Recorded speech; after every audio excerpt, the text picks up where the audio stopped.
the story of the giant in Kandahar that was supposedly seen by some Marines. It was a so-called top secret covered up story, and somehow it has full circles and full interviews and all these details about it on the internet. So I want to let you know what you're seeing with this story and what's encoded in it, and how you can always tell what's being really shown in giant stories. So first of all, I want to let you know that anytime you have a story about a giant, it's encoding the moon, because giant stories are a retelling of the idea of the supermoon or the big moon in the sky. All stories are a retelling of stories, of things that people observe when looking in the sky. And one of the greatest stories to tell, or one of the best ideas to kind of leverage off, play off, is the idea of a supermoon. So, and this is why all stories involving something gigantic or titanic involve a supermoon, because it's really encoding that. So in this video, we're just going to describe some things you can point out and look for that make it easy to see what's being shown. So number one, this was done in 2002, which is a play on the 22 idea. So whenever you have 22, that's a number that's always associated with titanic or gigantic events. It's a play on the supermoon idea, right? Just think about what happened in 2022. The monarch is changing, right? Or there's a threat to the monarch. And in Titanic, it's $2.2 billion that was made. It's the ship was last seen at 2:20 a.m. There was 220,000 passengers on it. The same thing with the Avengers Endgame, $2.2 million or $2.2 billion. And this is because it's a story about the Mad Titan, Thanos, who is a personification of the moon.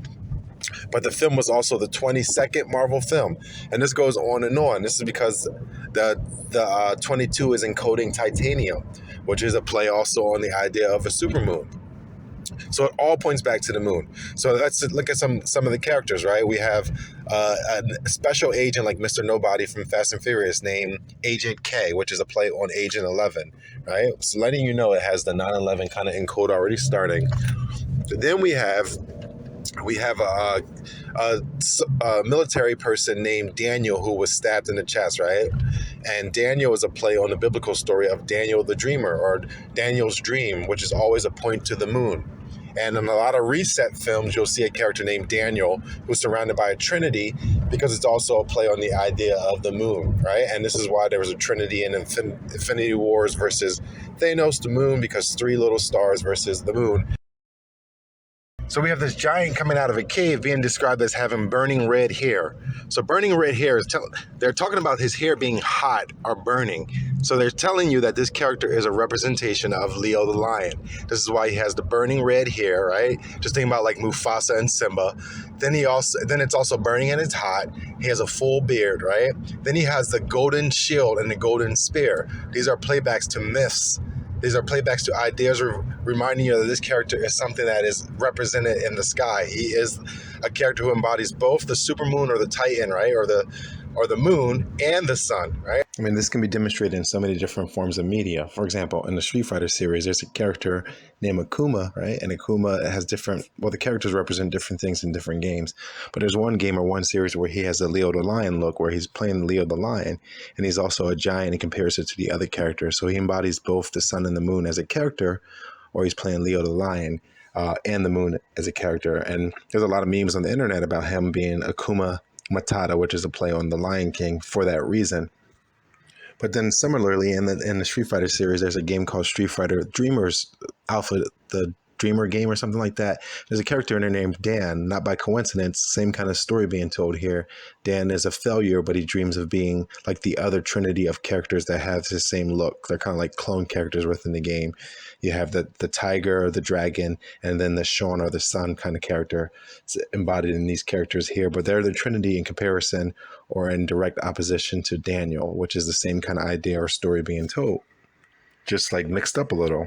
In the Predator 2 film, there's a character called Danny Boy who worked directly with Danny Glover's character, the main character.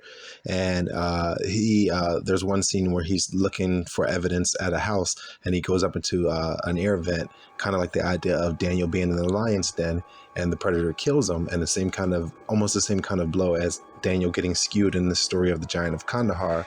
But it may seem far-fetched, but in that movie, the Predator is referred to as the king of the jungle. There's a scene where a guy says, lions, tigers, bears, oh my, and the whole premise of that film is the Predator's taking out all of the kings or the leaders in their different aspects of that film. But I mean, we almost have scene for scene the scene in Iron Man where he's in a cave, trapped in a cave to build a weapon in Afghanistan. How similar, right? In fact, like this statue of a giant in a cave in Afghanistan is the same kind of story being told, just through a myth that they presented to the public. This wasn't just some coincidence. This was put out to the public. But you have Iron Man escaping the cave in his giant suit. He's a Titan compared to the people he's fighting, and his titanium kind of play on like the Tin Man idea in the Wizard of Oz, and he's fighting against people. The opposite story is happening here. And it kind of makes me wonder, why this story is being told in Afghanistan. I know, Afghanistan is a Muslim country, and Muslim is a religion that encodes the moon. So you automatically have the moon versus the giant Leo the lion opposite, where the military people are attacking him. Or in the Iron Man scene, you see the characters from that film attacking Iron Man. And, Iron Man is a kind of play on the Leo the lion character as well. Most of the series, he's the leader of the Avengers, which is where we get the word leader, comes from Leo. This is why Leonardo's the leader of the Ninja Turtles. He's a Leo the lion character of those characters. But Iron Man, he is fully beard most of the, or goatee, in most of the series. And then in the Endgame series where he snaps, he gets the Lionel glove from Thundercats, right? And snaps. Not by coincidence, these are the same stories being told. He also has blonde hair to show that he is now angelic or saint-like. He evolved or became like immortalized kind of idea going on there. But the same thing, the Marines in the real life story, or the supposed real life story of this giant of Kandahar, all were shooting for the head, and there was some documentation or some sayings that they were trained to shoot for the head.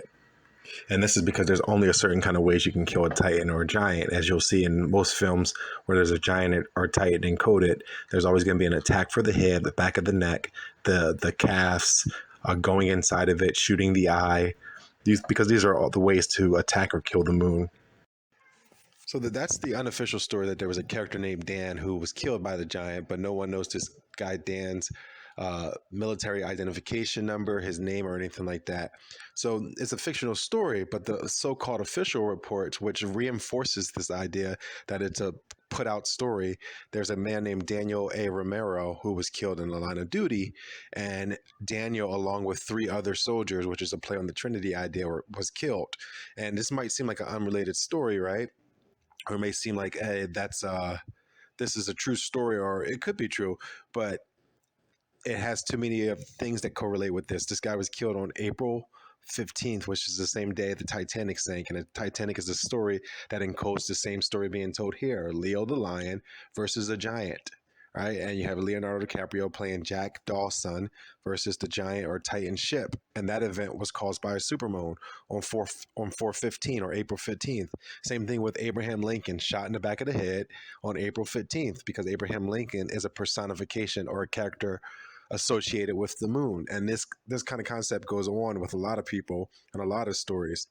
Another aspect is the idea of Mars always being associated with it. This story was somehow released or covered by or made popular by a guy named L.A. Marzulli, I believe. And of course, you have the Los Angeles, or the Angel Mazzulli, right? So it's a play on both of the concepts, but it also has Mars in it. Whenever you see a sun and moon story, you should be looking for, especially if there's tragedy involved, a concept or someone with the unique way of saying Mars. For instance, the singer Selena is a play on the moon goddess. Her husband's name is Chris, which is a play on the sun. She died of a tragic death where she was backstabbed by a fan, right? And this also, her mother's name is Marcella, right? It has the word Mars in it. They have the same kind of idea with Batman and Superman. They constantly say Martha, Martha, right? Because one is the sun and one is the moon when they're challenging each other. Same thing with the singer Christina Grimmie. She has a name that encodes both the sun and the moon. Christ, or sun, and a Grimmie, and a moon, right? And her brother's name is Marcus. And this goes on and on. This is easily demonstrable. Elon Musk, the character who is a personification, or so-called Leo the Lion character that will lead us into, the coming future, or whatever the new world's going to be like. His wife's name is Grim or Grimes, right, which is a play on the moon. Their kid's named after Saturn's moons, Titan AE. and then he's the one who's going to get us to Mars. So you see this kind of theme goes on and on. So it's not surprising that there's a guy named L.A. Marzulli presenting a story about a giant that encodes Leo the lion as well with it. So that's the video. Look forward to a couple of videos that I'm inspired to make now after this video. One where I'll go over the idea of Daniel and Danny the Dreamer, how that's shown in a lot of different films, and how Daniel is a character that's sometimes in a film or a movie or story about resets usually, and always with Titans usually. But then also the idea of there's no such thing as a giant, right? And I can demonstrate this in so many different ways. How to kill giants, they all are always the same in every film. What giants are always associated with. There's people who are put out that are constantly reinforcing the idea of giants on YouTube and TikTok. And this is not by coincidence. This is for a reason, because it's a part of the lie of you not knowing what you are. Every giant story always encodes the moon, no matter what. If you tell me the giants are behind a wall in Antarctica, the idea of a wall and ice always point back to a moon. If you tell me that giants are rock giants or hiding in the mountains, it points back to the moon. It goes on and on with the idea of giants always being able to be pointed back to the moon. But that's the video. I hope you liked it. I hope you, learned something from it. Leave some comments down below. Subscribe. See you later.